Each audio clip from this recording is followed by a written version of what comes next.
So, if it weren't for a flight that I missed in 2016, I never would have met my now husband in 2019.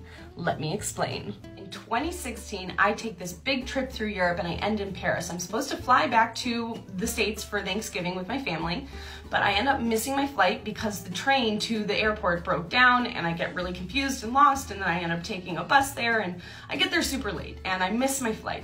So my airline didn't have another ticket available for another 5 days, and it was like a budget airline, so I had to stick with them because that's what I had the money for. So I go back to Paris on the train because now it's working, and on the train back to Paris, I meet this American. We get to chatting, da da da da da, and then he gets off at his stop, I get off at my stop. I assume I'm never gonna see him again. The very next day, I go to Musée d'Orsay, and who's crossing the street in a completely different part of town than where we were each staying? The same guy. So we end up exchanging numbers and being like, hey, we have to hang out. Fate is telling us to. So we hang out, and during that time, he recommends his hostel to me. His hostel is called The Generator, and he said it had a great rooftop that overlooked the whole city. Well, cut to 2019 when I decide I'm going back to Europe again because someone broke my heart and I was just like, I need to forget everything. I need to just like go live and travel. So I decide I'm gonna do that, and I start in Paris. And basically I decide I'm gonna go ahead and book that same hostel that was recommended to me because I love rooftops. So I booked the hostel with the rooftop, and the first day I sleep through the day completely due to jet lag, and I wake up at 3 p.m. the next day, and I realized that's when the rooftop opens. So I was like, that's how I'll start my day. I'll go up to the rooftop and start my day that way, and then I'll go out for the day. And so I go up to the rooftop, I'm one of 2 people up there, and immediately the bartender comes right up to me and asks me in very broken English, like, can I get you a drink? What would you like? You know, how are you doing? And I was like, this guy's very enthusiastic. And so he gets me a drink, and then even though more customers start to come up, he proceeds to take break after break after break after break to talk to me. And I'm like, is this guy interested? Because he's real cute and I'm down. So basically, he ends up taking several breaks, and at one point he's like, you should come back at sunset. I would love to see you again. You know, it's really beautiful up here and we can hang out. So I come back at sunset in my best outfit, and he spots me through the massive crowd right away.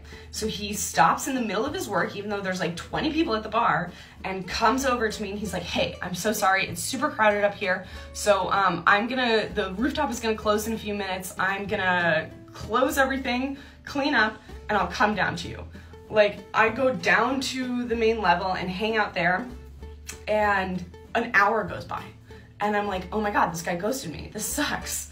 And then he comes down completely out of breath, and he was like, I just cleaned the whole rooftop in like half the time it's supposed to take. I'm so sorry it took so long. I'm here, let's hang out. So he proceeds to take me to the canals nearby, and we go sit on a bench and we hang out until 4 a.m. just talking, mostly over Google Translate because I knew zero French and he didn't have, his English wasn't that great at the time. And then he learned the whole ass language for me later on.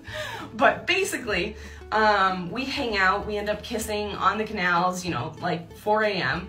And so we part for the day. He says, let's hang out tomorrow. I don't have to work tomorrow. So we do exactly that, and we hang out, we meet up for breakfast, and he's like, hey, I have a surprise for you, but it's not ready yet. So we go, we hang out on the Seine River, we kiss, literally a boat of people scream, love is grand! I'm not even kidding, it really happened. And it was amazing. It was just an all-around beautiful day. And then he gets a text message. He looks at it and he goes, okay, the surprise is ready.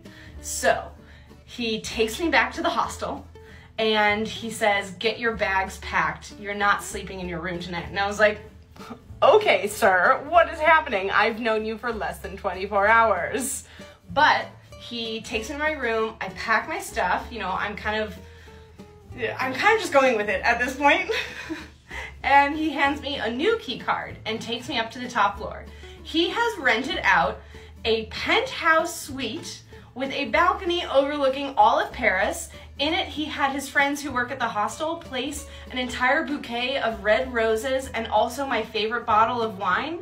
And literally is like, this room is for you. I don't even have to stay here tonight. Like, do your thing. I just wanted to surprise you and give you a good last night in Paris because I was headed to Milan in the morning because that was my next stop.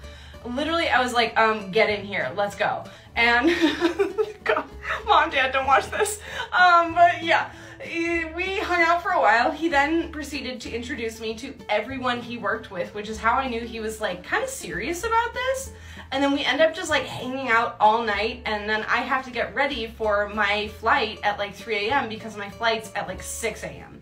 So I start getting ready and I immediately start sobbing. And I'm like, oh my God, why am I feeling this way? I just met this man like 36 hours ago. What is happening? And then that's when he turns to me and he says, I love you. I want you to be my girlfriend. I literally like freaked out, and for 5 seconds my brain just went blank and I just kind of like glitched.